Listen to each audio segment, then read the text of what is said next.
উপসর্গে আরও 12 শিশুর মৃত্যু। প্রাণহানির প্রধান কারণ নিউমোনিয়া। দেশজুড়ে আইসিইউর জন্য হাহাকার। সংকটে থাকা হাসপাতালে ভেন্টিলেশনের ব্যবস্থা করেছে সরকার। আরও 21 জেলায় ফ্যামিলি কার্ড ও খাল খনন কর্মসূচি উদ্বোধনে কাল চাঁদপুর যাচ্ছেন প্রধানমন্ত্রী। কুমিল্লায় অংশ নেবেন পথসভায়, নেতাকর্মীদের উচ্ছ্বাস। বিএনপির সহযোগী সংগঠনে আসছে নতুন নেতৃত্ব। কাউন্সিলে দেরির জন্য আওয়ামী লীগকে দোষারোপ। ডিসেম্বরে স্থানীয় সরকার নির্বাচন চায় এনসিপি, না হলে আন্দোলন। তিস্তা নিয়ে ভারত চীন আগ্রহের দোলা চলে বাংলাদেশ। জাতীয় অগ্রাধিকার নির্ধারণের পরই অর্থায়ন নিয়ে হবে সিদ্ধান্ত। ভারসাম্যপূর্ণ কূটনীতি বড় চ্যালেঞ্জ। 2000 টাকা আনলে আমরা এক ব্যাগও বাজার করতে পারি না। আমরা 1 কেজি করলা 80 টাকা কেজির কথা কয়, আমি 60 টাকা কেজি বললাম, দিব না। চড়ে থাকা বাজারে ক্রেতার না বিশ্বাস। সবজির পর বাড়তে শুরু করেছে পেঁয়াজের ঝাঁঝ। কেজিতে বেড়েছে 10 টাকা। পরিবহন খরচের অজুহাতে ডিমের দামে অস্থিরতা।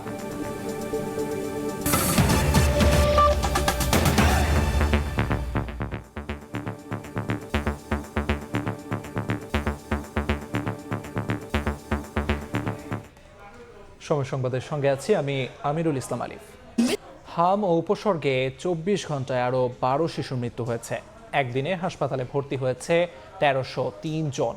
দেশজুড়ে দেখা দিয়েছে শিশুদের আইসিইউ সংকট। হাম আক্রান্ত মুমূর্ষু সন্তানকে নিয়ে বেসরকারি হাসপাতালে যেতে হচ্ছে অনেক অভিভাবককে। সেখানে ব্যয়বহুল চিকিৎসায় দিশেহারা মধ্যবিত্ত পরিবার। আইসিইউর বিকল্প হিসেবে বাবল সিপ্যাপ পদ্ধতিতে দেয়া হচ্ছে চিকিৎসা। হঠাৎ শ্বাসকষ্ট বেড়ে যায় শিশুটির। অবস্থা গুরুতর হয়, প্রয়োজন আইসিইউ সাপোর্টের, কিন্তু হাসপাতালে নেই সেই ব্যবস্থা।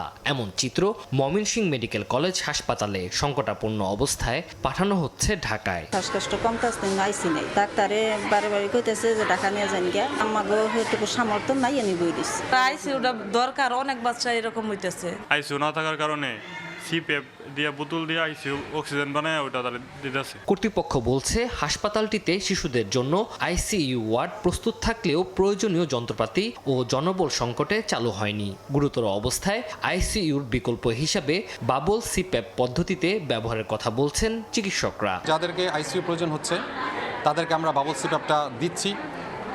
সেক্ষেত্রে কিছু কিছু বাচ্চা বেশ ভালো ইমপ্রুভ করতেছে। খুলনা অঞ্চলেও কোনো মেডিকেলে নেই শিশুদের জন্য আইসিইউর ব্যবস্থা। হাম উপসর্গ নিয়ে ভর্তি হওয়া শিশুদের আইসোলেশন ওয়ার্ডে দেয়া হচ্ছে চিকিৎসা। 3-4 দিন জ্বর, কাশি, তারপরে কালকে বাড়ি থেকে দেখলাম কি হালকা পাতলা র্যাশ উঠেছে। মুখে একদম হয়ে গেছে, ভিতরে ঘা হয়ে গেছে, ঠোঁট দিয়ে রক্ত বের হইতো, আরো ফুলা ছিল। আমার বাচ্চা যখন আদামরা হয়ে গেছে তখন ওরা রেফার করে এই খুলনায় দিয়েছে। খুলনা মেডিকেল কলেজ হাসপাতালেও আমাদের ওই এনআইসিইউ নাই। সেটার জন্য মন্ত্রণালয় এবং অধিদপ্তর তারা এই বিষয়টাতে অনেক জোর দিয়েছেন। বরিশাল শেরে বাংলা মেডিকেলে আইসিইউ থাকলেও রয়েছে শয্যা সংকট। এক বিছানায় 2 থেকে 3 শিশুকে দেয়া হচ্ছে চিকিৎসা। আবার অনেক হাসপাতালে আইসিইউর ইউনিট থাকলেও লোকবলের অভাবে চালু করা সম্ভব হয়নি। গুরুতর আক্রান্ত শিশুদের যেতে হচ্ছে অন্যত্র। কোনো ফলাফল পাই না, চোখ মুখ খুললে হ্যাঁ আর গোড়াটা বাড়তে হয়। টিকা দিচ্ছিল গত মাসের 8 তারিখে, তাহলে এই মাসের 8 থেকে একটা পাইতো, তার আগে তো যে হাম উঠে গেল। এখানে আইসিইউ আছে কিন্তু আইসিইউ চালু নাই। যদি আইসিইউ চালু থাকতো তাহলে আমরা সাধারণ জনগণ খুব উপকৃত হতাম। চিকিৎসকরা বলছেন হাম প্রতিরোধে টিকা কার্যক্রম চলমান রয়েছে। টিকা দেওয়ার পর শরীরে অ্যান্টিবডি তৈরিতে সময় লাগে 4 সপ্তাহ। তানজিল হাসনাত, সময় সংবাদ। এদিকে হামের অতি সংক্রমণে ঝুঁকিতে রয়েছে অন্তঃসত্ত্বা নারী ও তার গর্ভের সন্তান। চিকিৎসকরা বলছেন কোনো গর্ভবতী মা হামে আক্রান্ত হলে সন্তান জন্ম নিতে পারে জন্মগত ত্রুটি ও বিকলাঙ্গ হয়ে। তাই পরিবারে কোনো শিশু বা সদস্য হামে আক্রান্ত হলে অন্তঃসত্ত্বা নারীকে বাড়তি সতর্ক থাকার পরামর্শ চিকিৎসকের। দেশজুড়ে ব্যাপক হারে ছড়িয়েছে অত্যন্ত ছোঁয়াচে রোগ হাম। চলতি বছর স্বাস্থ্য অধিদপ্তর হাম সংক্রমণের হিসাব রাখার 2 মাস পূর্ণ হলো আজ। এ সময়ে আক্রান্ত প্রায় 60,000 আর মৃত্যু প্রায় 450। এবার হাম যেমন ছড়াচ্ছে ভয়াবহতা, তেমনই পরিবর্তন হয়েছে সংক্রমিত হওয়ার ধরনও। শুধু শিশুরা নয়, প্রতিদিনই আক্রান্ত হচ্ছে বয়স্করাও। রাজধানীর ডিএনসিসি হাসপাতালে 8 বছরের বেশি ভর্তি আছে প্রায় 50 রোগী। এ হাসপাতালে 30 বছরের একজন মারা যাওয়ার রেকর্ডও আছে। হাসপাতালে ভর্তি বয়স্ক রোগীরা বেশিরভাগ আক্রান্ত হয়েছেন পরিবারের শিশু সন্তানদের কাছ থেকে। আবার অনেকে জানেন না কিভাবে শরীরে বাসা বেঁধেছে এ ভাইরাস। বয়স্ক লোকের যে হাম হয় এটাও আমরা শুনি না, বাচ্চা পোলাপান এদেরকে হইতে পারে। এখন বয়স 30, 40, 50 এদের হাম হয়। বাসায় ওদের আরও দুজনের হয়েছিল, সেদিনে ওনারও আসছে শরীরে। আমার বড় বোনের মেয়ে ছেলের হয়েছিল, তারপরে এই হসপিটালে ভর্তি ছিল, আমরা দেখতে আসছিলাম। পরের দিনই আমার মেয়ে জ্বর ছাড়ে না, তারপরে এই যে শরীরে হাম উঠছে। চিকিৎসকরা বলছেন বয়স্ক রোগীদের জটিলতার শঙ্কা নেই, তবে গর্ভবতী মা হামে আক্রান্ত হলে ঝুঁকি বেশি গর্ভের সন্তানের। জন্মগত ত্রুটি, হার্টের সমস্যা, এমনকি বিকলাঙ্গ হওয়ার আশঙ্কা আছে বলে জানান চিকিৎসক।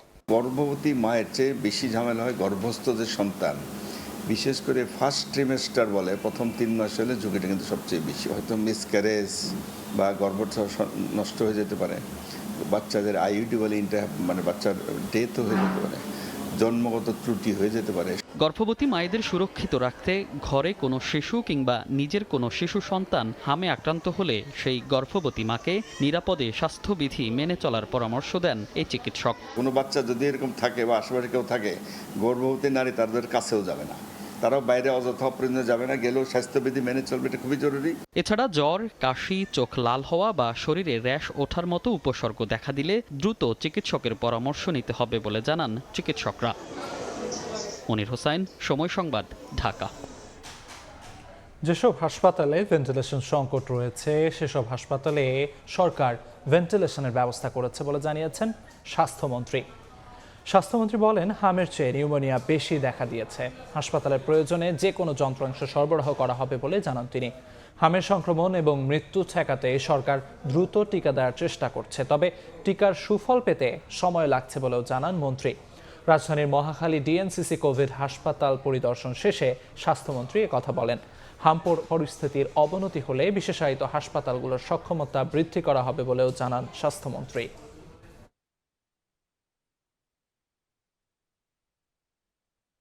একটা ভেন্টিলেটর বিগত সরকার রেখে যায় নাই আমাদের হাতে, একটা মানে মিজেলসের ভ্যাকসিন রেখে যায় নাই। শূন্য হাতে যাত্রা করেছি মাননীয় প্রধানমন্ত্রীকে সাথে নিয়ে ওনার নির্দেশ মতো, এবং আলহামদুলিল্লাহ আমরা প্রত্যেকটা জায়গায় ভেন্টিলেটর দিতে সক্ষম হয়েছি। আগামী মঙ্গলবার দিন সিএমএস দিতে 12:30টার সময় আমরা আরও 10টা আইসিইউ ইউনিট খুলতেছি, মানে 10টা ডিস্ট্রিক্টে, এবং এইটা সহ প্রত্যেকটা জায়গায় আমরা 12টা ভেন্টিলেটর এবং প্রত্যেক জায়গায় 12টা একটা করে আমরা মানে অক্সিজেন কনসেন্ট্রেটর দিচ্ছি। হাম আক্রান্তের পর শিশু মৃত্যুর প্রধান কারণ নিউমোনিয়া। এছাড়া চিকিৎসায় বিলম্বের কারণে বাড়ছে হামে প্রাণহানির ঝুঁকি। সকালে রাজধানীর মিন্টো রোডে হামজনিত নিউমোনিয়া করণীয় সম্পর্কে আয়োজিত এক সেমিনারে এ কথা জানান বিশেষজ্ঞরা। জেলা উপজেলায় ফিভার কর্নার স্থাপনের পরামর্শ তাদের। প্রতিদিন হাম এবং হাম পরবর্তী জটিলতায় শিশু মৃত্যুর ঘটনায় উদ্বিগ্ন গোটা জাতি। এমন পরিস্থিতিতে শুক্রবার সকালে রাজধানীর মিন্টো রোডে এক সেমিনারের আয়োজন করেন বিশেষজ্ঞ চিকিৎসকরা, যেখানে হামজনিত নিউমোনিয়ায় করণীয় সম্পর্কে আলোচনা করেন তারা।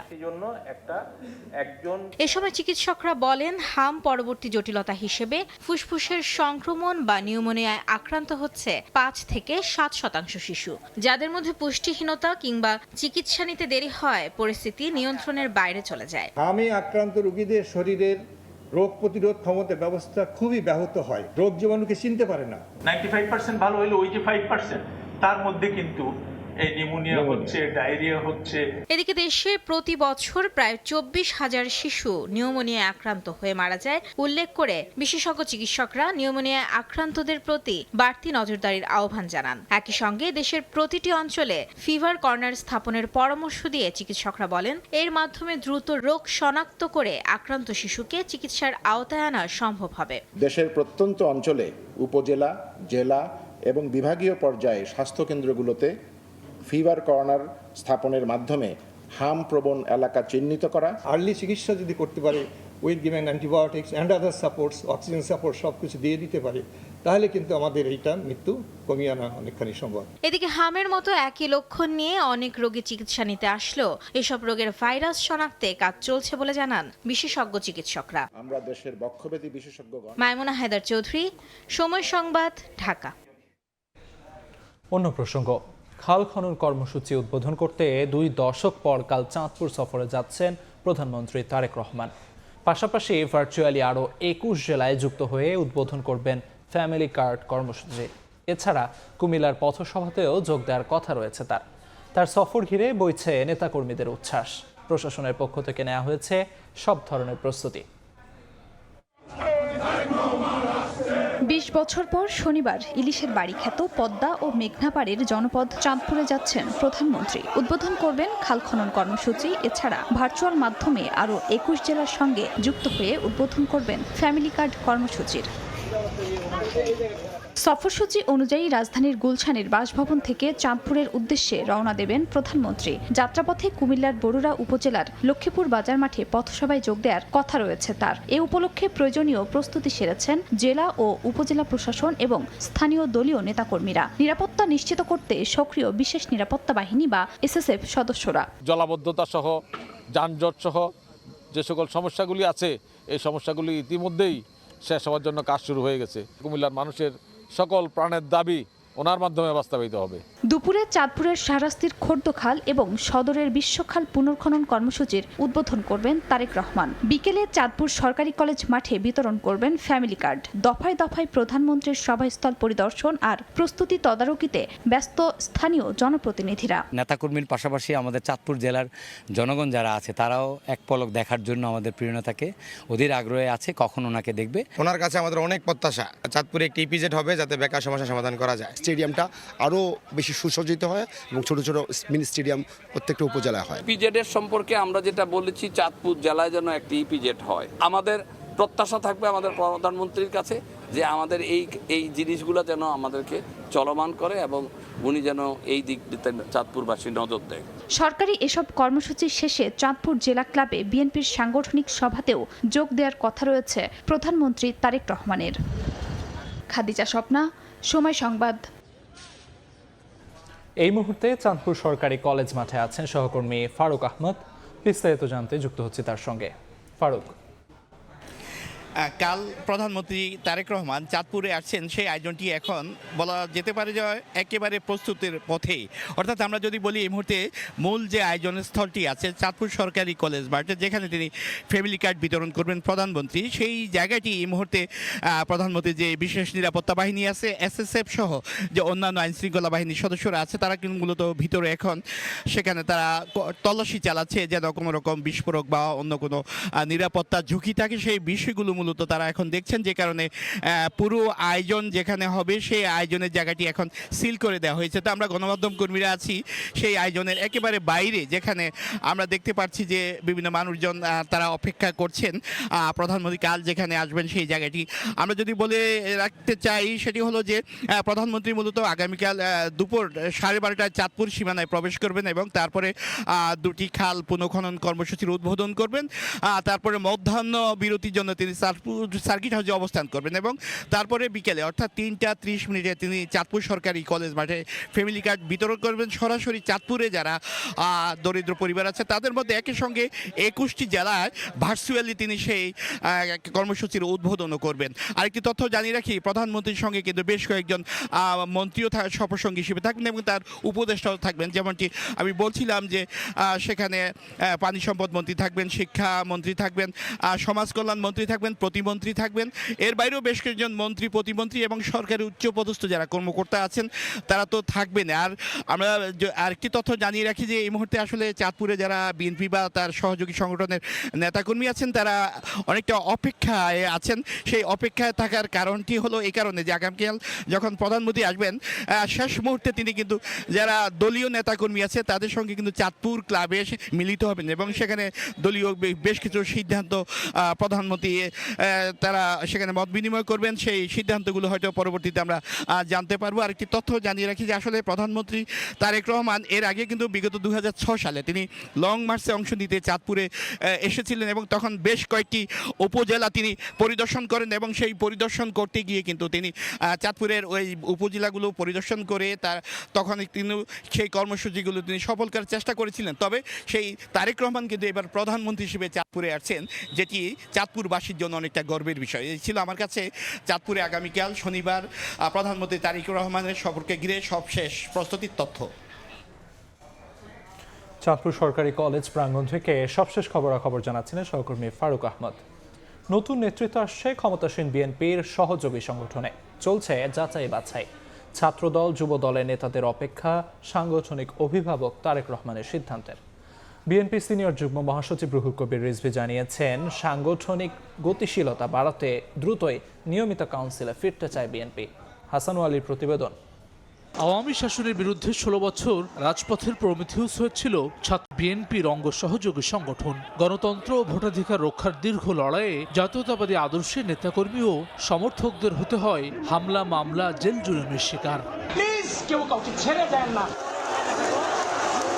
রাজপথের যোদ্ধাদের হার না মানার সাহসে 24-এর গণঅভ্যুত্থানে পতন হয় শেখ হাসিনার শাসনের। নানা চড়াই উতরাই পেরিয়ে নির্বাচনের মধ্য দিয়ে সরকারে এখন বিএনপি। শপথ করিতেছি যে ক্ষমতাসীন বিএনপি ও অঙ্গ সহযোগী প্রায় সব সংগঠন বর্তমানে মেয়াদ উত্তীর্ণ। নিয়মিত কাউন্সিল না হয় মূল দল সহ 11টি অঙ্গ সহযোগী সংগঠনের মধ্যে 10টির মেয়াদ শেষ হয়েছে অনেক আগেই। কোথাও 3 বছর, কোথাও 5 বছর, আবার কোথাও এক যুগ একই কমিটি বহাল রয়েছে। নিয়মিত কমিটি গঠন প্রক্রিয়া থমকে যাওয়ার পেছনে আওয়ামী দুঃশাসনকে দুষছেন নেতাকর্মীরা। নতুন কমিটি গঠন করার ক্ষেত্রে অপেক্ষায় রয়েছেন সাংগঠনিক অভিভাবক তারেক রহমানের নির্দেশনার। যুবদলের কেন্দ্রীয় কমিটি নতুন কমিটি হওয়ার ক্ষেত্রে সিদ্ধান্ত নেবেন জনাব তারেক রহমান, উনি আমাদের সাংগঠনিক অভিভাবক। নেতৃত্ব নির্বাচনে আমাদের সংগঠনও নিজস্ব আলাপ আলোচনার ব্যাপার আছে এবং আমাদের যে মূল সংগঠন বিএনপি ফাদার সংগঠন তাদেরও দিক নির্দেশনা এইসব মিলিয়ে আমরা এগুলা তৈরি হবে। 21 শতক উপযোগী একটা মেধাভিত্তিক ছাত্র রাজনীতি বিনির্মাণ করার জন্য আমাদের যে সকল প্রচেষ্টা আমরা চলমান রেখেছি, আগামী যে যারাই নেতৃত্বে আসবে তারা ইনশাআল্লাহ দক্ষতার সহিত এটি করবে। বিএনপি সিনিয়র যুগ্ম মহাসচিব রুহুল কবির রিজভীও বলছেন, নিয়মতান্ত্রিক রাজনৈতিক কর্মসূচিতে বাধার কারণে সঠিক সময়ে এসব সংগঠনের কমিটি করা সম্ভব হয়নি। তবে নিয়মিত কাউন্সিলে ফিরতে চায় বিএনপি। বাধা দিয়েছে আমাদেরকে কাউন্সিল করার জন্য, হল রুম দিতে চায়নি, বিভিন্নভাবেই তারা বাধাগ্রস্ত করেছে। অঙ্গ সংগঠনগুলো যে সমস্ত কর্মী সভা করতো বা জেলায় জেলায় কাউন্সিল করতো সেখানে তারা বাধা দিয়েছে। আস্তে আস্তে সেগুলো ফিরে আসবে। নিয়মিত সম্মেলন, কাউন্সিল, নতুন কমিটি, সেগুলো নিশ্চয়ই হতে থাকবে। তবে এসব সংগঠনের সুবিধাবাদীরা যাতে যুক্ত না হতে পারে তা নিশ্চিত করার কড়া হুঁশিয়ারি বিএনপি হাইকমান্ডের। দলীয় লাঠিয়াল বাহিনী নয়, বরং ইতিবাচক কর্মকাণ্ডে অঙ্গ সহযোগী সংগঠনগুলোকে সরব দেখতে চায় বিএনপি। হাসান ওয়ালি, সময় সংবাদ, ঢাকা। ডিসেম্বরের মধ্যে স্থানীয় সরকার নির্বাচন না হলে আন্দোলনে যাবে এনসিপি। দলটির নেতারা বলছেন, সিটি কর্পোরেশন নির্বাচনে জোটগতভাবে অংশ নেওয়ার আলোচনা চলছে, তবে পৌরসভা ও ইউনিয়ন পরিষদ নির্বাচনে এককভাবে লড়বেন তারা। এরই মধ্যে সম্ভাব্য প্রভাবশালী প্রার্থীদের দলে ফেরাতে কাজও শুরু হয়েছে। নাজমুস সালেহীর প্রতিবেদন। জাতীয় নির্বাচনের পর থেকে এনসিপির নজর স্থানীয় সরকারে, এজন্য গঠন করা হয়েছে নির্বাচন পরিচালনা কমিটিও। সারা দেশে পৌরসভা ও সিটি কর্পোরেশনে নিজেদের বেশ কিছু সম্ভাব্য প্রার্থীও ঘোষণা করেছে দলটি। এনসিপির যুগ্ম আহ্বায়ক সারোয়ার তুষার বলছেন, সিটি নির্বাচনে জোটবদ্ধ হয়ে অংশ নেওয়ার আলোচনা চলছে। জনভোগান্তি দূর করতে দ্রুত স্থানীয় সরকারের প্রতিষ্ঠানগুলোতে নির্বাচিত প্রতিনিধিদের উপস্থিতি জরুরি। তাই চলতি বছরের ডিসেম্বরের মধ্যে স্থানীয় সরকারের ভোট না হলে আন্দোলনে নামার কথা বলছেন সার্জিস আলম। জাতীয় নির্বাচনে দেখেছি, ঢাকায় তো বটেই, ঢাকার বাইরেও এখানে এই জোটের ভোট বেশি, ফলে এটা ভাগ করাটা বুদ্ধিমানের কাজ হবে না। এই কারণে আমরা জোটগতভাবে ইলেকশন করতে চাই। অনেক জায়গায় দুই দলেরই কিছু অনড় অবস্থান আছে, এটা নেগোশিয়েট করা যাবে। বিশাল শূন্যতা তৈরি হয়েছে জনসেবার ক্ষেত্রে ও স্থানীয় পর্যায়ে। আগামী 6 মাসের মধ্যে বিএনপি স্থানীয় নির্বাচনের প্রস্তুতি নিয়ে স্থানীয় নির্বাচনটা দিবে। তারা যদি এটা না করে তাহলে আমাদের সংসদ থেকে শুরু করে রাজপথ, আমাদের এই দাবি হয়তো আদায় করে নিতে হবে। স্থানীয় সরকার নির্বাচন সামনে রেখে তৃণমূলে সাংগঠনিক শক্তি বাড়ানো ও এলাকা ভিত্তিক সম্ভাব্য প্রভাবশালী প্রার্থীদের দলে ভেড়াতে মাঠে নেমেছে জাতীয় নাগরিক পার্টি। নেতারা বলছেন, 2-3 মাসের মধ্যে উপজেলা পর্যায়ে জনসংযোগ কর্মসূচিতে নামবেন তারা। প্রার্থীদের প্রতি নির্দেশনা দেওয়া হয়েছে নির্বাচনকে কেন্দ্র করে ওই মানে আসনের মধ্যে সংগঠনকে গোছানোর জন্য পোলিং এজেন্ট তৈরি করা, ওয়ার্ড ভিত্তিক কমিটি দেওয়া, এগুলো তাদেরকে বলে দেওয়া হয়েছে এবং তারা ইতিমধ্যে কাজে নেমে পড়েছে। স্থানীয় সরকার নির্বাচনের মধ্যে দিয়ে লক্ষ্য একটা হলো তৃণমূলের সাংগঠনিক শক্তি বৃদ্ধি করা, মানুষের সাথে গণসংযোগ করা, মত বিনিময় করা। এই কানেক্টিভিটিটা করার জন্য আমরা এই ধরনের জনসংযোগের বিভিন্ন ধরনের স্টেপ সামনে নিতে যাচ্ছি। স্থানীয় সরকারের বিভিন্ন পর্যায়ে নিয়োগ পাওয়া প্রশাসকরা যাতে ভোটে প্রার্থী হতে না পারেন সেই দাবিও জানান এনসিপি নেতারা। যারা এই মুহূর্তে প্রশাসক হিসেবে যে কোনো জায়গা আছে তারা স্থানীয় নির্বাচনে অংশগ্রহণ করতে পারবে না। নির্বাচন কমিশন এবং মাঠ প্রশাসনকে নিরপেক্ষ নির্বাচনের জন্য আস্থাভাজন করে সাজাতে হবে। জাতীয় নির্বাচনের অভিজ্ঞতা কাজে লাগিয়ে স্থানীয় সরকার নির্বাচনে ভালো ফলের প্রত্যাশা জুলাই অভ্যুত্থান থেকে রাজনীতির মাঠে নামা জাতীয় নাগরিক পার্টির। নাজমুস্তালেহি, সময় সংবাদ, ঢাকা। রংপুরে জামায়াতের উপজেলা ও থানা আমিরদের নিয়ে বিভাগীয় সম্মেলন অনুষ্ঠিত হয়েছে। সকালে রংপুর মডেল কলেজ মিলনায়তনে সম্মেলনের আয়োজন করে জামায়াতের রংপুর দিনাজপুর অঞ্চল। সম্মেলনে প্রধান অতিথি ছিলেন জাতীয় সংসদের বিরোধী দলীয় নেতা জামায়াতের আমির ডাক্তার শফিকুর রহমান। দলের সহকারী সেক্রেটারি জেনারেল মাওলানা আব্দুল হালিমের সভাপতিত্বে বক্তব্য রাখেন জামায়াতের কেন্দ্রীয় কর্মপরিষদ সদস্য রংপুর ৩ আসনের এমপি মাহবুবুর রহমান বেলাল, রংপুর মহানগর জামায়াতের আমির এটিএম আজম খান সহ কেন্দ্রীয় ও স্থানীয় নেতারা।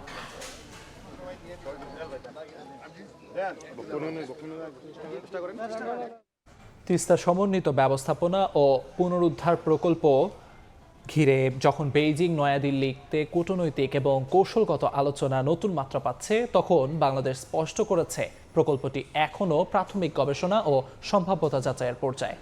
পানি সম্পদ মন্ত্রী জানিয়েছেন, পূর্ণাঙ্গ সমীক্ষা এবং জাতীয় অগ্রাধিকার নির্ধারণের পরই বিদেশি অংশীদারিত্ব বা অর্থায়নের সিদ্ধান্ত হবে। আন্তর্জাতিক সম্পর্ক বিশ্লেষকদের মতে তিস্তার প্রশ্নে ভারসাম্যপূর্ণ কূটনীতির মাধ্যমে জাতীয় স্বার্থের সঙ্গে সমন্বয় করাই বড় চ্যালেঞ্জ। Shatila শারমিনের report. এক সময়ের জল টলমলে তিস্তা এখন নিজেই ভুগছে খরায়। উজানে ভারতের গজলডোবা ব্যারেজ নির্মাণ তিস্তাকে শুধু মৃত্যুর দিকে ঠেলে দেয়নি, ক্ষতিগ্রস্ত করেছে উত্তরাঞ্চলের অর্থনৈতিক স্থিতি, সামাজিক ভারসাম্য, যার প্রভাব বহন করছেন 2 কোটিরও বেশি মানুষ। এ প্রেক্ষাপটে তিস্তা নদী সমন্বিত ব্যবস্থাপনা ও পুনরুদ্ধার প্রকল্প হাতে নেয় বাংলাদেশ। শুধু অবকাঠামোগত উন্নয়ন পরিকল্পনা নয়, এটি জল নিরাপত্তা, কৃষি উৎপাদন এবং বন্যা নিয়ন্ত্রণের সঙ্গে সরাসরি যুক্ত কৌশলগত উদ্যোগ। ফলে প্রকল্পটিকে ঘিরে রয়েছে চীন ও ভারতের পৃথক আগ্রহ। সবশেষ 6 মে বেইজিং সফরে পররাষ্ট্রমন্ত্রী ডক্টর খলিলুর রহমান চীনের পররাষ্ট্রমন্ত্রী ওয়াং ইর সঙ্গে বৈঠকে তিস্তা প্রকল্পে দেশটির কারিগরি এবং আর্থিক সহযোগিতা নিয়ে আলোচনা করেন। এরপর নয়াদিল্লির কূটনৈতিক মহল বিষয়টিকে নতুন করে পর্যবেক্ষণ শুরু করে। তবে পানি সম্পদ মন্ত্রী বলছেন, তিস্তা প্রকল্পের সম্ভাব্যতা যাচাই এখনো সম্পূর্ণ হয়নি। এখন পর্যন্ত আমাদের স্বার্থ অনুযায়ী আমাদের কি প্রয়োজন সেটা নিয়ে আমাদের সমীক্ষা চলছে, যেটা হলো কারিগরি সমীক্ষা। এই মুহূর্তে আসলে কথা বলার মতো দৃশ্যমান তিস্তা মহাপরিকল্পনা নিয়ে একেবারে ইমিডিয়েট কোনো সিদ্ধান্ত দিয়ে দেওয়া, এই ধরনের কোনো অবস্থান তৈরি হয়নি। আন্তর্জাতিক সম্পর্ক বিশ্লেষকদের মতে তিস্তা প্রকল্পে উন্নয়ন অগ্রাধিকার, আঞ্চলিক ভারসাম্য এবং কৌশলগত স্বার্থ, এই 3টি বিষয় সমন্বয় করে অগ্রসর হতে হবে। চীনাদের আপনার সেটা হলো ইনভলভমেন্ট এবং তাদের যে এখানে তারা যে থাকবে এখানে অবস্থান, এটি ভারতের জন্য এক ধরনের একটা ডিসকমফোর্টের কারণ, এত কাছে শিলিগুড়ি করিডোর। আমার প্রয়োজনে নিরিখে আমার এই তিস্তা প্রকল্প বাস্তবায়ন জরুরি দরকার, এটা মাথায় রেখে এখন আমি কিভাবে পদ্ধতিগতভাবে এগোবো সেটা আমাদের সিদ্ধান্ত নিতে হবে। তাদের মতে ভারসাম্যপূর্ণ ও বাস্তববাদী কূটনৈতিক সম্পর্ক বজায় রেখেই দীর্ঘমেয়াদী জাতীয় স্বার্থ নিশ্চিত করা সম্ভব। জনগুরুত্বপূর্ণ এই প্রকল্পে প্রতিবেশী রাষ্ট্র ভারত এবং চীনের আগ্রহকে সামলাতে হবে কূটনৈতিকভাবে এবং সর্বোপরি এই প্রকল্পকে দ্রুততার সঙ্গে এগিয়ে নিয়ে যেতে হবে। শাতিলা শারমিন, সময় সংবাদ, ঢাকা। জ্বালানি খাতে কৌশলগত সহযোগিতার লক্ষ্যে যুক্তরাষ্ট্রের সঙ্গে সমঝোতা স্মারক সই করেছে বাংলাদেশ। বৃহস্পতিবার স্থানীয় সময় সকালে ওয়াশিংটন ডিসিতে এই সমঝোতা স্মারক সই করেন পররাষ্ট্রমন্ত্রী খলিলুর রহমান ও মার্কিন জ্বালানি মন্ত্রী ক্রিস রাইট। এর ফলে যুক্তরাষ্ট্রের এলএনজি, এলপিজি এবং অন্যান্য জ্বালানি পণ্য সাশ্রয়ী মূল্যে আমদানি সম্ভব হবে বলে জানান পররাষ্ট্রমন্ত্রী। যুক্তরাষ্ট্র থেকে হাসানুজ্জামান সাকির রিপোর্ট। বাংলাদেশ ও যুক্তরাষ্ট্রের মধ্যে জ্বালানি সহযোগিতা বিষয়ে সমঝোতা স্মারক অনুষ্ঠানে উপস্থিত পররাষ্ট্রমন্ত্রী খলিলুর রহমান ও মার্কিন জ্বালানি মন্ত্রী ক্রিস রাইট। বৃহস্পতিবার সকালে ওয়াশিংটন ডিসিতে যুক্তরাষ্ট্রের জ্বালানি বিভাগে সমঝোতা স্মারকে দুই দেশের পক্ষে স্বাক্ষর করেন তারা। অনুষ্ঠানে সমঝোতা স্মারককে ক্রমবর্ধমান বাংলাদেশ মার্কিন সম্পর্কের আরেকটি মাইল ফলক হিসেবে অভিহিত করেন পররাষ্ট্রমন্ত্রী। তিনি এই উদ্যোগের প্রতি সমর্থনের জন্য প্রধানমন্ত্রী তারেক রহমান এবং মার্কিন প্রেসিডেন্ট ডোনাল্ড ট্রাম্পকে ধন্যবাদ জানান। আমি বিশ্বাস করি এই সমঝোতা স্মারক আমাদের দীর্ঘমেয়াদী জ্বালানির প্রাপ্তি ও জ্বালানি নিরাপত্তা নিশ্চিত করবে। এমওইউ স্বাক্ষরকে বাংলাদেশ মার্কিন সম্পর্কের ক্ষেত্রে একটি ঐতিহাসিক অগ্রগতি হিসেবে উল্লেখ করেন মার্কিন জ্বালানি মন্ত্রী।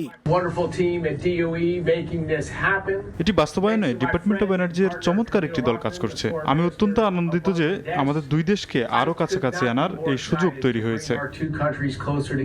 ওয়াশিংটন বাংলাদেশ দূতাবাস জানায় এই সমঝোতা বাংলাদেশ ও যুক্তরাষ্ট্রের মধ্যে বৃহত্তর জ্বালানি সহযোগিতার নতুন ক্ষেত্র উন্মোচন করবে। এর ফলে সাশ্রয়ী মূল্য ও টেকসই সরবরাহ ব্যবস্থা নিশ্চিতের মাধ্যমে দীর্ঘমেয়াদী জ্বালানি নিরাপত্তা জোরদার হবে। এমন এক সময়ে এই সমঝোতা স্মারকটি স্বাক্ষরিত হলো যখন মধ্যপ্রাচ্যে সংঘাতের কারণে বাংলাদেশ সহ বিশ্বের অনেক দেশ তাদের জ্বালানি নিরাপত্তা নিশ্চিত করার ক্ষেত্রে গুরুতর চ্যালেঞ্জের সম্মুখীন হচ্ছে। হাসানুজ্জামান সাকি, সময় সংবাদ, যুক্তরাষ্ট্র। সময় সংবাদে আরও থাকছে, রাজশাহীতে ও সাতক্ষীরায় আম নামানো শুরু। প্রথম দিন বাজারে এলো গুটি ও হিমসাগর। 2 সপ্তাহের মধ্যে মিলবে সুস্বাদু গোপালভোগ, লক্ষণভোগ ও ক্ষীরসাপাত।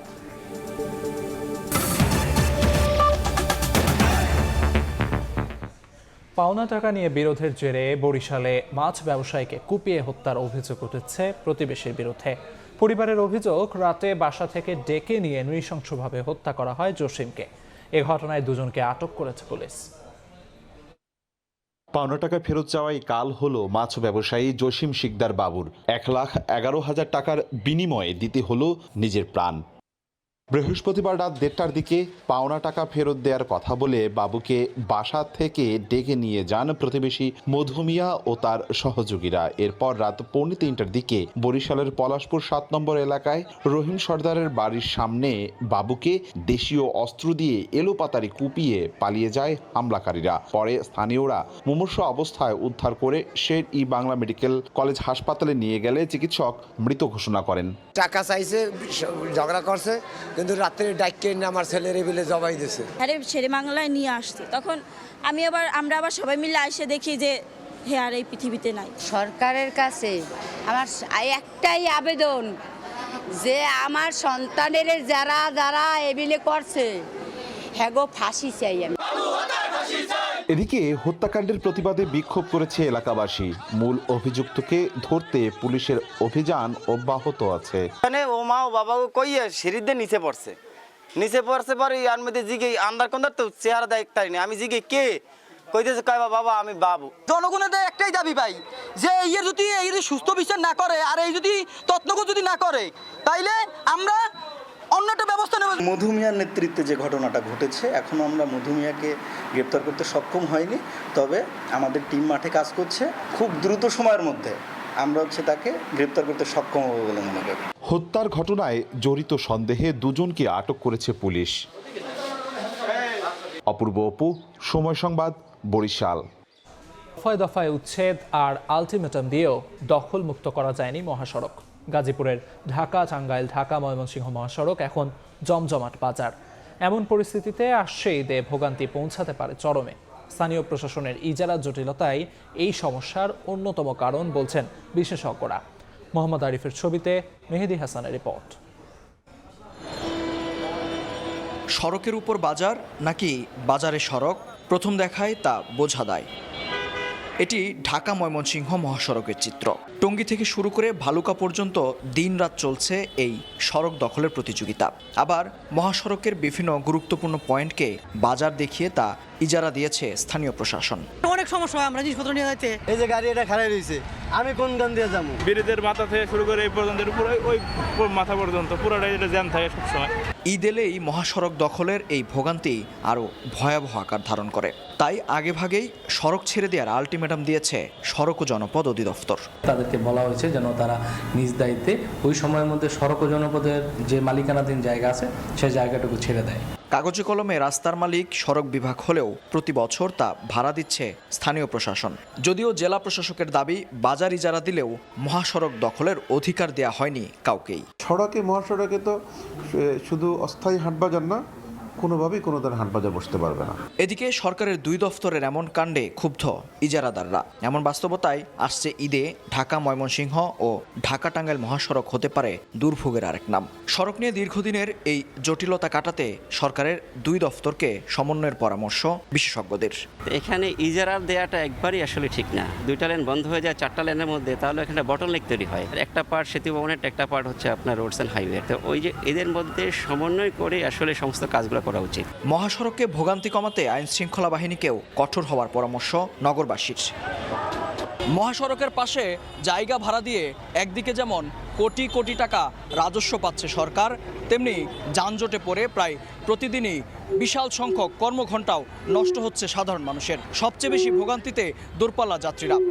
তাই তো শুধু ঈদ আসলেই তৎপরতা নয়, এই সমস্যার স্থায়ী সমাধানের প্রত্যাশা গাজীপুরবাসীর। মেহেদী হাসান, সময় সংবাদ, গাজীপুর। চাকরিতে পুনর্বহাল, পাওনা বেতন ভাতা ও পেনশন পরিশোধ সহ এক গুচ্ছ দাবি নিয়ে মানববন্ধন করেছেন পিলখানা হত্যাকাণ্ডের পর চাকুরিচ্যুত বিডিআর সদস্যরা। সকালে রাজধানীর শাহবাগে বিডিআর কল্যাণ পরিষদের ব্যানারে মানববন্ধনে চাকুরিচ্যুত সদস্য ও তাদের পরিবারের সদস্যরাও অংশ নেন। তারা জানান, দীর্ঘ আন্দোলন করেও তাদের দাবি পূরণ হয়নি। চাকুরি পুনর্বহালে অন্তর্বর্তী সরকারের আশ্বাস বাস্তবায়ন হয়নি। তাদের দাবি, বর্তমান সরকার যেন পিলখানা হত্যাকাণ্ডের সঠিক তদন্ত করে অন্যায়ভাবে চাকুরিচ্যুতদের চাকরি ফিরিয়ে দেন। প্রশাসনের বিচার এবং ক্যাঙ্গারু কোর্টের মাধ্যমে যাদেরকে অন্যায়ভাবে চাকরিচ্যুত করা হয়েছে তাদের সম্পূর্ণ সুযোগ সুবিধা সহ চাকরিতে পুনর্বহাল করতে হবে। শেখ সেলিম, শেখ তাপস, জাহাঙ্গীর কবির নানক, চিফ হুইপ ছিল মির্জা আজম এবং তৎকালীন সরকার সরাসরি এই হত্যাকাণ্ডের সাথে জড়িত ছিল, সম্পৃক্ত ছিল। নতুন করে যাদেরকে শনাক্ত করা হয়েছে দুষ্কৃতিকারী হিসেবে তাদেরকে দ্রুত গ্রেপ্তার করে আইনের আওতায় এনে বিচার কাজ শুরু করতে হবে। বর্তমান সরকারের কাছে যারা আমরা এরকম নির্দোষ আছি তাদেরকে পুনর্বহাল করে বিগত দিনের বেতন ভাতা এবং সুযোগ সুবিধা দিয়ে চাকরিতে পুনর্বহাল করা হোক। সময় সংবাদে আরও থাকছে, যুক্তরাষ্ট্র চীন সম্পর্ক নতুন মাত্রায় নিতে একমত 2 প্রেসিডেন্ট। বৈঠকে একগুচ্ছ বাণিজ্য চুক্তি। শিকে ওয়াশিংটন সফরের আমন্ত্রণ ট্রাম্পের, ছাড়লেন বেইজিং।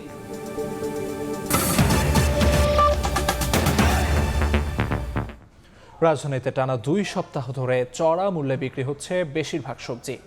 নতুন করে সপ্তাহ ব্যবধানে কেজিতে 10 টাকা বেড়েছে পেঁয়াজের দর, আর ডিমের ডজনে বেড়েছে 15 টাকা। নিত্যপণ্যের এমন উচ্চমূল্যের বাজারে নাভিশ্বাস সাধারণ ভোক্তার। বিক্রেতারা বলছেন, পরিবহন খরচ বাড়ার প্রভাব পড়েছে পণ্যমূল্যে। যদিও দাম কমায় কিছুটা স্বস্তি দিচ্ছে চাল ও মুরগির বাজার। শুক্রবার ছুটির দিনে বাজারে চাপ বাড়লেও নিত্যপণ্যের উচ্চমূল্যে ক্রেতার নাভিশ্বাস। চলতি মাসের শুরু থেকেই সবজির বাজারে আগুন। শুক্রবার রাজধানীর কারওয়ান বাজারে ঘুরে দেখা গেছে বেশিরভাগ সবজি বিক্রি হচ্ছে 80 থেকে 100 টাকায়। বেগুন 80 থেকে 100, পেঁপে 100, টমেটো 80 থেকে 100, শসা 70 থেকে 80, কাঁকরোল 120, করলা 80 থেকে 100, ঢেঁড়স 50 থেকে 60, বরবটি 80 আর কাঁচামরিচ 120 টাকা কেজিতে বিক্রি হচ্ছে। এমন দাম নিয়ে ক্ষোভ প্রকাশ করছেন ভোক্তারা। বিক্রেতারা বলছেন, পরিবহন খরচ বাড়ার প্রভাব পড়েছে পণ্যের মূল্যে। পেঁপের দাম 100 টাকা কেজি, এটা শুনে মানে আমি অবাক হয়ে গেছি যে একটা পেঁপে সেটা 100 টাকা কেজি। আজকে সর্বোচ্চ নিম্নমানের সবজি আমরা খাচ্ছি 80 টাকা। আমাদের মতো লোকদের তো কঠিন অবস্থা। 2000 টাকা আনলে আমরা এক ব্যাগে বাজার করতে পারি না। আমরা অন্যান্য বছরে দাম কম থাকে আরো, কিন্তু এই বছরে একটু দাম বেশি। তেলের দাম একটু বেশি, গাড়ি ভাড়া বেশি, তারপরে এই যে বৃষ্টিগুলো গেল, বৃষ্টির কারণে। এদিকে সবজির পর বাড়তে শুরু করেছে পেঁয়াজের ঝাঁজ। 1.5 সপ্তাহের ব্যবধানে কেজিতে বেড়েছে 10 থেকে 15 টাকা। বাড়তি আদার দামও। আগে পেঁয়াজের দাম একটু কম ছিল, এখন পেঁয়াজের দাম বেশি। এক সপ্তাহের ব্যবধানে 5 করে আজ 3 দিনে 45 টাকা কেজি হয়েছে। ডিমের বাজারেও অস্থিরতা। ডজনে 15 টাকা পর্যন্ত বেড়ে বিক্রি হচ্ছে 150 টাকায়। 20 টাকা 30 টাকা কিনছে আজকে। এত দাম মানে আমার বয়সে মানে ডিমের দামে এত দেখি না। ডিমও কম নিতে আছে এবং কি বেচাকেনাও কম, আবার আমাদের লাভের সংখ্যাও কম হবে।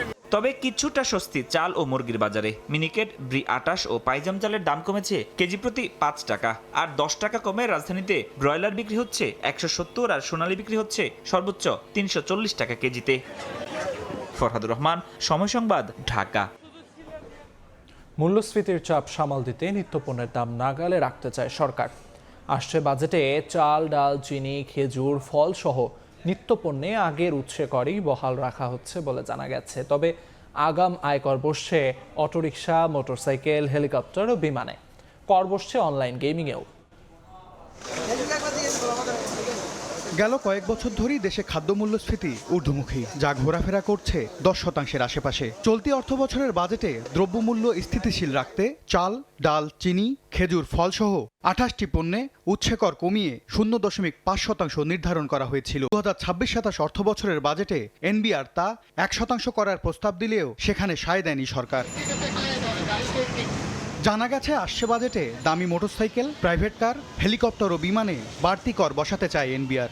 দামি বৈদ্যুতিক প্রাইভেট কার ব্যতীত সব ধরনের বৈদ্যুতিক প্রাইভেট গাড়ির কর কমানোর সিদ্ধান্ত হলেও বিলাসবহুল গাড়ি বা 3500 সিসির বেশি ব্যক্তিগত গাড়ির অগ্রিম আয়কর 2 লাখ টাকা থেকে বাড়িয়ে করা হচ্ছে 10 লাখ টাকা। তবে 1500 সিসির ক্ষেত্রে যা থাকছে 25,000 টাকাই। যাদের গাড়ি আছে তাদের একটা কর দিতে হয়, সেই করটা তো তার বছর শেষে বা সারা বছর ধরে তারা যে কর দেন সেই করের সাথে তো তারা এটা যুক্ত হয়ে এটা অ্যাডজাস্ট হয়ে যাচ্ছে, তার জন্য কিন্তু অতিরিক্ত গাড়ির জন্য কর দিচ্ছেন না। ব্যাটারি চালিত অটোরিকশাকেও করের আওতায় আনার উদ্যোগ নিয়েছে এনবিআর। সিটি কর্পোরেশন এলাকার জন্য বছরে যা হতে পারে 5,000 আর পৌরসভার জন্য 2,000 টাকা। এছাড়া ব্যবসায়িক ব্যাংক হিসাব ও ট্রেড লাইসেন্স নবায়নে বাধ্যতামূলক হচ্ছে বিআইএন। ছোট ব্যবসায়ীদের জন্য চালু হচ্ছে প্যাকেজ ভ্যাট ও টোকেন ভ্যাট। করের আমার আদায় কম এবং সরকারের এখন আর্থিক সক্ষমতা খুবই সীমাবদ্ধ অবস্থায় আছে। কর আদায় পরিস্থিতির জন্য শুধুমাত্র যে আমাদের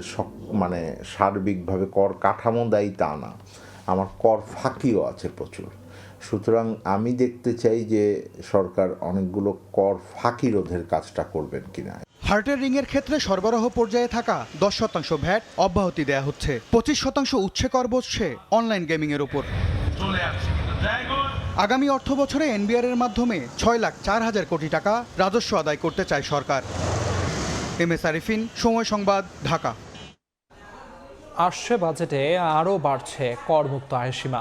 অন্তর্বর্তী সরকারের বাড়ানো সীমার সঙ্গে আরও 50,000 টাকা যুক্ত করে করমুক্ত আয়ের সীমা 4 লাখ টাকা করার সিদ্ধান্ত নিতে যাচ্ছে বর্তমান বিএনপি সরকার। কর হার ও স্ল্যাবেও আসছে পরিবর্তন। ফরহাদুর রহমানের রিপোর্ট। জিডিপির 25 থেকে 30% যোগান আসে ক্ষুদ্র ও মাঝারি শিল্প বা এসএমই খাত থেকে। অর্থনীতিতে বৃহৎ অবদান রাখা এই খাতের উদ্যোক্তারা বছরব্যাপী ভোগেন কর সংক্রান্ত জটিলতায়, যার বড় অংশ জুড়ে রয়েছে আয়কর।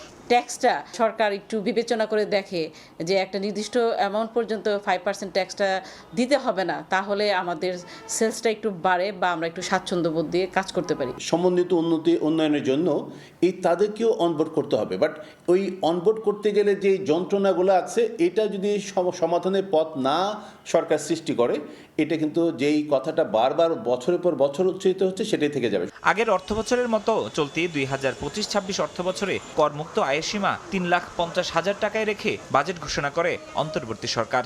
তবে প্রতিশ্রুতি দেয় আগামী 2026-27 ও 2027-28 অর্থবছরের জন্য ব্যক্তি শ্রেণীর করমুক্ত আয় সীমা 3.5 লাখ থেকে বাড়িয়ে 3,75,000 টাকা করার। এনবিআর ও অর্থ মন্ত্রণালয় সূত্র বলছে, করমুক্ত আয়সীমায় পরিবর্তন আনছে নতুন বিএনপি সরকার। করমুক্ত আয়সীমা বেড়ে হতে পারে 4 লাখ টাকা, তবে কমতে পারে করের স্ল্যাব বা স্তর। 7 স্তর নেমে আসতে পারে 6 স্তরে। এছাড়া প্রথম স্ল্যাবে কর হার বাড়ানো হতে পারে 5%। তবে করমুক্ত আয়সীমা বাড়ানোর দাবি সাধারণ করদাতাদের। কর আদায়ে রাজস্ব বোর্ডের স্বচ্ছতা ও জবাবদিহিতা নিশ্চিত এবং ডিজিটাইজেশনে আরও জোর দেওয়ার তাগিদও তাদের।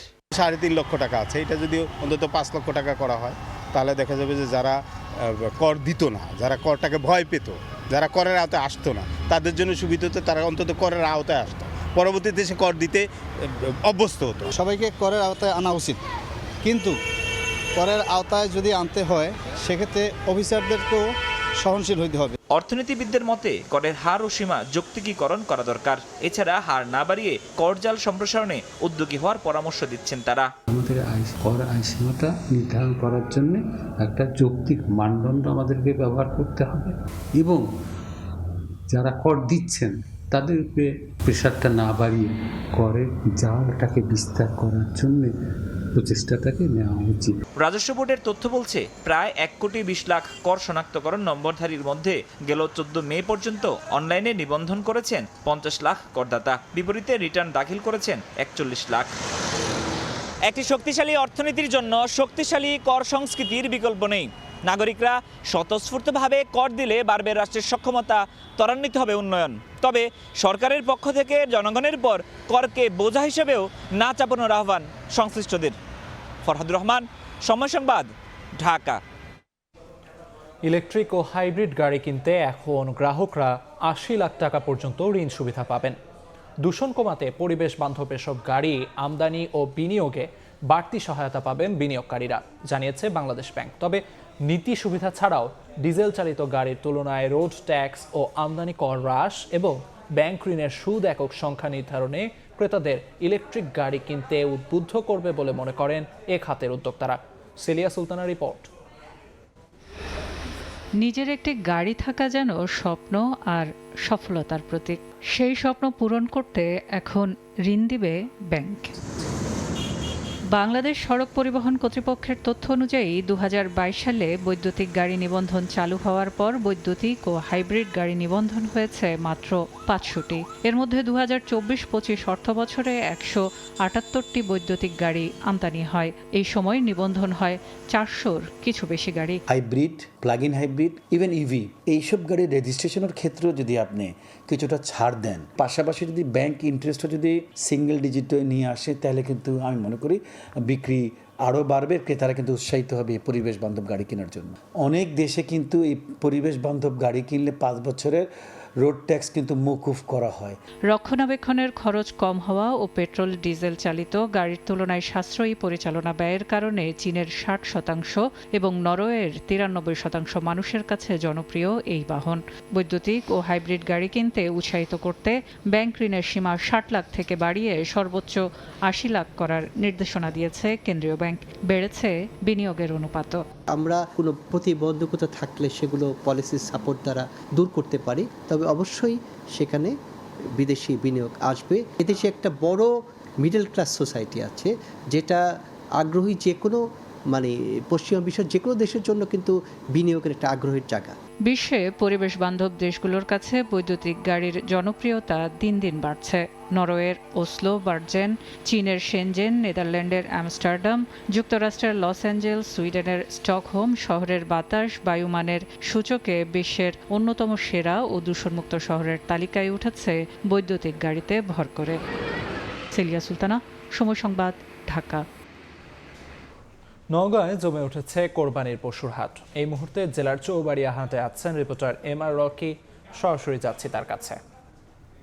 রকি, এই অঞ্চলের উল্লেখযোগ্য এই পশুর হাটে আশপাশের যারা তৃণমূল খামারি মূলত তারাই এই গরুগুলো নিয়ে এসেছিলেন। আমরা দেখেছি দুপুর থেকেই কিন্তু আশপাশের খামারি, ব্যাপারী এবং যারা এখানকার হাটুরে ছিল তাদের একটা সরব উপস্থিতিতে দরদাম ব্যাপকভাবে হাঁকাহাঁকি হয়েছে এবং এখন পর্যন্ত আমরা দেখছি পর্যাপ্ত পরিমাণে গরু কিন্তু অবিকৃত রয়েছে এবং বড় যে গরুগুলো এটার ক্রেতার অনেকটাই কম রয়েছে বলছে এখানকার যারা তৃণমূল খামারি।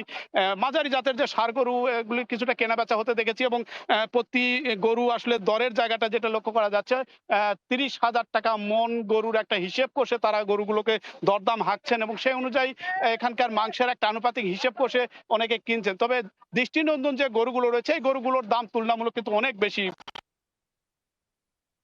এখানে গরু কেনাবেচা দেখেছি। তবে এখানকার যারা খামারি বা এখানে যারা গরু নিয়ে এসেছেন তারা বলছেন এবার তুলনামূলক যে পরিমাণ খরচ হয়েছে সেই তুলনায় কিন্তু কাঙ্ক্ষিত দাম তারা আসলে পাচ্ছেন না। অন্যদিকে ক্রেতারাও বিপরীত তারা এই প্রশ্ন ছুটছেন। তারা বলছেন যে যে পরিমাণ গরু এখানে এসেছে আসলে যেহেতু সময় রয়েছে আসলে ক্রেতাদের দিক থেকে গরুগুলো ছাড়তে চাচ্ছেন না এখনো। সব মিলে একটা জমজমাট কারবার হচ্ছে, কিন্তু এই কারবারে কেনাবেচার যে ধরন তা কিন্তু অনেকটা কম। দেশের বিভিন্ন প্রান্ত থেকে কিন্তু এই মুহূর্তে এই হাটে এই ব্যাপারী এসেছেন এবং তারা এখান থেকে কিনে নিয়ে গিয়ে কিন্তু অন্যান্য শহরের হাটগুলোতে আবার কেনাবেচা করার জন্য এই গরুগুলো কিনছেন। আমরা দেখেছি আসলে এখানকার যে বাজার ব্যবস্থাপনা, স্থানীয় প্রাণী সম্পদ বলছে এই জেলায় এবছর কিন্তু প্রায় 8 লাখ কুরবানির জন্য পশু প্রস্তুত রয়েছে, ছাগল, ভেড়া এবং গরু। স্থানীয় চাহিদা প্রায় সব মিলে 3.5 লাখের, বাকি যে চাহিদা এটাই কিন্তু এখান থেকে দেশের বিভিন্ন প্রান্তে কিন্তু ছড়ানোর জন্য এই হাটগুলোতে তোলা হয়েছে। এবং এখানকার যারা বাজার ব্যবস্থাপনার সঙ্গে জড়িয়ে আছেন তারা বলছেন যে এখনো যেহেতু কয়েকদিন সময় রয়েছে, তাদের দিক থেকে প্রত্যাশা করছেন আগামী যে দিনগুলো রয়েছে সেই দিনগুলোতে কিন্তু প্রত্যাশিত বাজার ব্যবস্থা পাবেন, কাঙ্ক্ষিত দর পাবেন এবং সেই অনুযায়ী বাজারে আরো গরু পর্যাপ্ত পরিমাণে আসবে এবং সেই তুলনায় কেনাবেচার আরো বেশি জমজমাট কারবারের আশা করছেন খামারি ব্যাপারী উভয় দিক থেকেই। এই ছিল সার্বিক নওগাঁর চৌবাড়িয়া হাটে গরু বেচা কেনার খবর আমার কাছে। নওগাঁর চৌবাড়িয়া হাট থেকে সবশেষ খবরাখবর জানাচ্ছিলেন সহকর্মী MR রকি। প্রশাসনিক ক্যালেন্ডার মেনে রাজশাহীতে আজ থেকে শুরু হয়েছে গাছ থেকে আম নামানো। প্রথম দিন নামানো হলো গুটি আম। দীর্ঘদিনের যত্ন, পরিচর্যা আর অপেক্ষার পর মধু মাসের মাঝামাঝিতে এবার ফল আহরণের পালা। জেলা প্রশাসনের বেঁধে দেয়া ম্যাঙ্গো ক্যালেন্ডার অনুযায়ী শুক্রবার থেকে রাজশাহীতে আম নামানো শুরু হয়েছে। প্রথম দিন নামানো হয় গুটি আম। আগামী 2 সপ্তাহের মধ্যে বাজারে মিলবে গোপালভোগ, লক্ষণ ও হিমসাগরের মতো জনপ্রিয় জাতগুলো।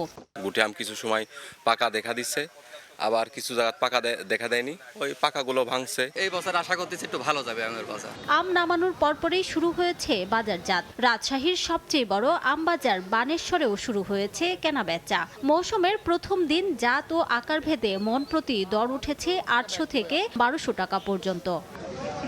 কৃষি বিভাগ বলছে জেলায় 19,000 হেক্টর জমির আম 780 কোটি টাকায় বিক্রির আশা করা হচ্ছে। পরিপক্ক আম বাজারজাত করে সেটা আমাদের মনিটরিং টিম রয়েছে, আমাদের মোবাইল টিম রয়েছে, ভ্রাম্যমাণ আদালত থাকে। এদিকে সাতক্ষীরাতেও আজ থেকে শুরু হয়েছে সুস্বাদু হিমসাগর আম সংগ্রহ। ভালো ফলনে খুশির ঝলক চাষিদের চোখে মুখে। লাভজনক হব বলি আশা করি আমরা। গবেষণার মাধ্যমে আমরা সংরক্ষণ ব্যবস্থা আরো একটু দীর্ঘ করা যায়, তাহলে আমরা মনে করছি যে এই আমটা আরো বিশ্বব্যাপী ছড়িয়ে যাবে। সাতক্ষীরায় 4,400 হেক্টর জমিতে আমের বাগান রয়েছে 5,299টি। রিমু সিদ্দিক, সময় সংবাদ। দেশের বাইরের খবর। বেইজিংয়ে দ্বিতীয় দফার বৈঠকে যুক্তরাষ্ট্র চীন সম্পর্ক নতুন মাত্রায় নিতে একমত হয়েছেন দুই দেশের প্রেসিডেন্ট। চীনের সঙ্গে বাণিজ্য চুক্তির দাবি করেছেন ট্রাম্প। অন্যদিকে শি জিনপিং বলেন যুক্তরাষ্ট্র চীন সম্পর্কের ক্ষেত্রে তাইওয়ানই হলো সবচেয়ে গুরুত্বপূর্ণ ইস্যু। শিকে ওয়াশিংটন সফরের আমন্ত্রণ জানিয়ে ঐতিহাসিক সফর শেষে যুক্তরাষ্ট্রে ফিরে গেলেন ট্রাম্প। 2 দিনের সফর শেষে চীন ছাড়লেন ডোনাল্ড ট্রাম্প। বেইজিং বিমানবন্দরে রাষ্ট্রীয় আয়োজনের মধ্য দিয়ে বিদায় জানানো হয় মার্কিন প্রেসিডেন্টকে। এর আগে বেইজিংয়ের ঝোংনান হাই কমিউনিস্ট পার্টি কমপ্লেক্সে ট্রাম্পকে স্বাগত জানান চীনা প্রেসিডেন্ট। শত শত বছরের পুরনো গাছ ও ঐতিহাসিক বাগান ঘুরে দেখান, চীনা গোলাপের বীজ পাঠানোর কথাও। পরে দ্বিতীয় দফায় বৈঠকে বসেন দুই নেতা। যুক্তরাষ্ট্র ও চীনের সম্পর্ককে কৌশলগত পর্যায়ে নিয়ে যাওয়ার কথাও জানান শি। আমরা আমাদের দুই দেশের মধ্যে একটি নতুন সম্পর্ক প্রতিষ্ঠা করেছি, যা গঠনমূলক ও কৌশলগত সম্পর্ক। এটিকে একটি মাইলফলক সফর বলা যেতে পারে। বৈঠকে ট্রাম্প দাবি করেন যুক্তরাষ্ট্র ও চীনের মধ্যে অসাধারণ কিছু বাণিজ্য চুক্তি হয়েছে। তিনি শি জিনপিংকে দীর্ঘদিনের পরিচিত ও সম্মানিত নেতা হিসেবে উল্লেখ করেন। একই সঙ্গে শিকে যুক্তরাষ্ট্র সফরের আমন্ত্রণ জানান ট্রাম্প। আমরা কিছু চমৎকার বাণিজ্য চুক্তি করেছি যা দুই দেশের জন্যই অত্যন্ত উপকারী। তিনি এমন একজন ব্যক্তি যাকে আমি গভীরভাবে সম্মান করি। দীর্ঘ 9 বছর পর গেল বুধবার চীনে ঐতিহাসিক সফরে যান ট্রাম্প। নাদিম মারজান, সময় সংবাদ। খেলার খবর। বাংলাদেশ জাতীয় ফুটবল দলের কোচ নিয়োগ ইস্যুতে নতুন মোড়। বাফুফে সভাপতির সঙ্গে আলোচনা করেও বাজেট ইস্যুতে সুরাহা করতে পারেননি যুব ও ক্রীড়া প্রতিমন্ত্রী আমিনুল হক। কোচের নাম শুনতে সমর্থকদের আরও 2-3 দিন অপেক্ষা করতে বললেন তিনি। আগামী 2 বছর জাতীয় দলের খেলা বিবেচনা করেই নতুন কোচ নিয়োগ দেওয়া হবে। আগামী 2 বছরে আমাদের যে খেলাগুলো রয়েছে বাংলাদেশ জাতীয় ফুটবল টিমের সবকিছু বিচার বিশ্লেষণ করে আগামী 2-3 দিনের ভিতরেই আমরা একটি সিদ্ধান্তে পৌঁছাবো যে কে হতে যাচ্ছেন বাংলাদেশের ভবিষ্যৎ কোচ। যে কোনো কোচ আসলে তাকে একটা নির্ধারিত সময় দেওয়া উচিত, সেই সময়টা অনুযায়ী তার কাছ থেকে আবার সেই রেজাল্ট আমরা প্রত্যাশা করি। সো আমাদের সামনের যিনি কোচ হবেন সেই কোচকেও আমরা সেই সময়টা দিতে হবে, কারণ সময় না দিলে আমরা কিন্তু সেই কাঙ্ক্ষিত ফলাফল আমরা আসলে পাবো না। এ পর্যায়ে শীর্ষ সংবাদগুলো জানিয়ে দিচ্ছি আরেকবার। হাম ও উপসর্গে আরও 12 শিশুর মৃত্যু, প্রাণহানির প্রধান কারণ নিউমোনিয়া। দেশজুড়ে আইসিইউর জন্য হাহাকার, সংকটে থাকা হাসপাতালে ভেন্টিলেশনের ব্যবস্থা করেছে সরকার। আরও 21 জেলায় ফ্যামিলি কার্ড ও খাল খনন কর্মসূচি উদ্বোধনে কাল চাঁদপুর যাচ্ছেন প্রধানমন্ত্রী। কুমিল্লায় অংশ নেবেন পথসভায়, নেতাকর্মীদের উচ্ছ্বাস। 2000 টাকা আনলে আমরা এক ব্যাগে বাজার করতে পারি না। আমরা 1 কেজি করলা 80 টাকা কেজির কথা খাই, আমি 60 টাকা কেজি বললাম, দিব না। চোরের থাকা বাজারে ক্রেতার না বিশ্বাস। সবজির পর বাড়তে শুরু করেছে পেঁয়াজের ঝাঁজ, কেজিতে বেড়েছে 10 টাকা। পরিবহন খরচের অজুহাতে ডিমের দামে অস্থিরতা।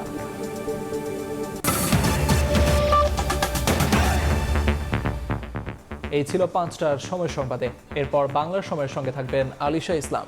ধন্যবাদ আরিফ। বাংলা সময় নিয়ে আসছি কিছুক্ষণ পর, সঙ্গে থাকুন সবাই।